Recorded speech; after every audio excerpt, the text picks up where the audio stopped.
Selamat siang untuk kita semuanya. Perkenalkan, nama saya Ruth Pauline Dipapola Sialoho, NPM A1L018, Prodi Bimbingan dan Konseling Universitas Bengkulu, semester 6B.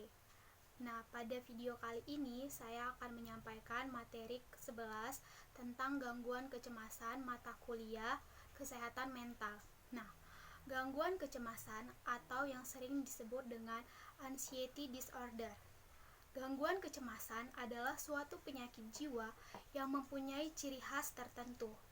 Yang paling penting diingat pada orang yang mengalami gangguan kecemasan yang termaksud dalam penyakit adalah bahwa kecemasannya tersebut berlangsung secara terus-menerus, konsisten dengan frekuensi kecemasan yang semakin lama kadang-kadang semakin meningkat. Nah, jenis-jenis gangguan kecemasan. Yang pertama ada agorafobia. Agorafobia adalah memiliki perasaan takut dan sering menghindari tempat atau situasi yang menyebabkan kita merasa panik, terjebak, tidak bisa minta tolong, dan merasa malu. Yang kedua adalah gangguan kecemasan karena kondisi medis tertentu. Ternyata, gangguan kecemasan mungkin saja terjadi karena kondisi medis tertentu.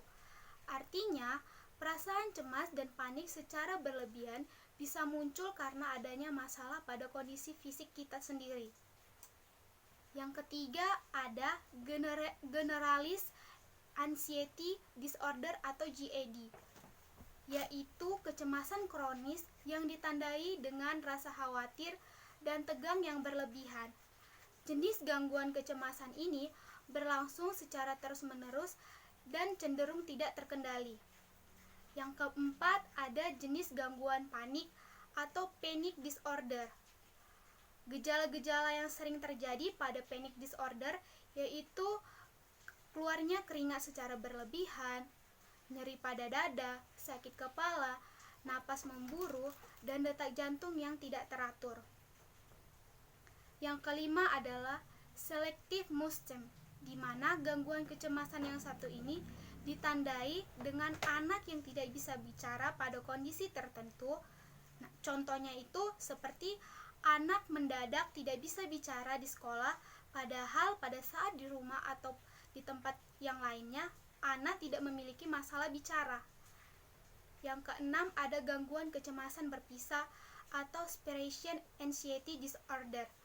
Nah, jenis gangguan kecemasan yang satu ini dialami oleh anak-anak pada masa pertumbuhan dan perkembangannya.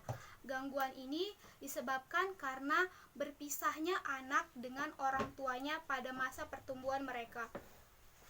Yang ketujuh, ada gangguan kecemasan sosial atau social anxiety disorder. Gangguan kecemasan sosial adalah rasa ketakutan yang ekstrim yang muncul ketika berada di tengah-tengah banyak orang.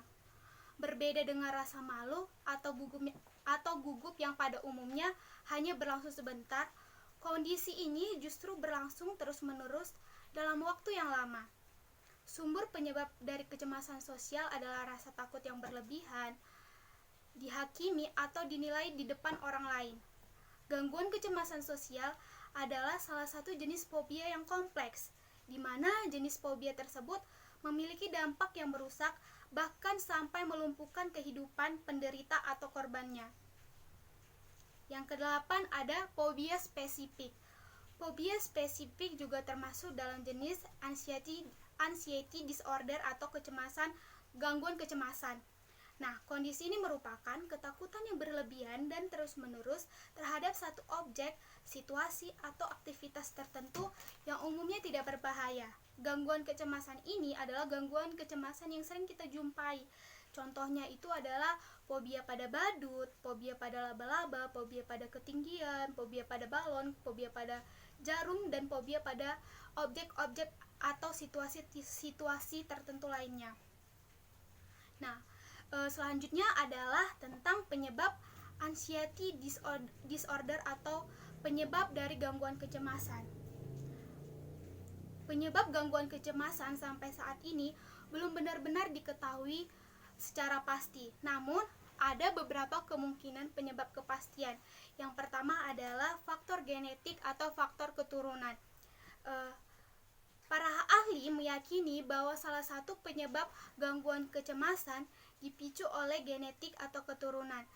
Jika Anda memiliki orang tua atau saudara kandung yang mengalami gangguan kecemasan, maka Anda memiliki atau beresiko tinggi untuk mengalami gangguan kecemasan juga.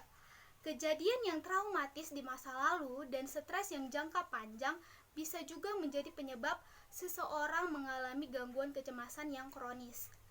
Selanjutnya adalah kemungkinan penyebab terjadinya gangguan kecemasan. Yang kedua adalah kondisi medis yang dapat menyebabkan gangguan kecemasan.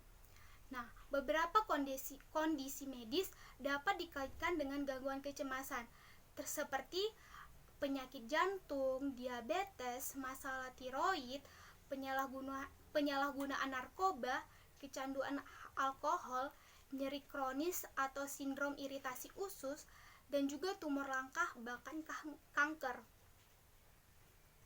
Nah, cara mengatasi gangguan kecemasan ada dua, yaitu adalah melalui psikoterapi dan kedua melalui obat-obatan atau melalui medis. Sekian dari saya ucapkan terima kasih.